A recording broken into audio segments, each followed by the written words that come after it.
पुण्यातील कुख्यात गँगस्टर शरद मोहोळ यांच्यावर पुण्यातील कोथरूड परिसरात गोळीबार करण्यात आला आहे। शरद मोहोळ कोथरूडमधील सुतारदार या ठिकाणी जात असताना दुचाकीवरून आलेल्या अज्ञातांनी त्यांच्या दिशेने 3 गोळ्या झाडल्या। त्यातील एक गोळी शरद मोहोळ यांच्या खांद्याला लागली।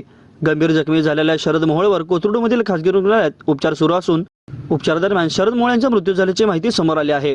गुंड शरद मोहोळ यांच्यावर झालेला हा जीवघेणा हल्ला कोणी केला, हल्ला एखाद्या टोळीने अथवा पूर्ण वैमनस्यातून झाला का, याची अद्याप कोणतीही माहिती समोर आलेली नाही।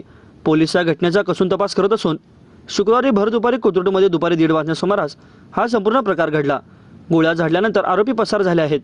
हल्लेखोरांचा शोध घेण्यासाठी तपास पथके रवाना करण्यात आली असून या असल्याची माहिती कोथरूड पोलीस ठाण्याचे वरिष्ठ निरीक्षक हेमंत पाटील यांनी दिली आहे। कोथरूडमधील सुतारदार या ठिकाणी घडलेल्या घटनेमुळे पोलिसांनी घटनास्थळी तात्काळ धाव घेतली। पोलिसांनी या प्रकरणी तातडीने चौकशी केली असून पूर्व वैमनस्यामधून गोळी झाल्याची प्राथमिक माहिती मिळत आहे।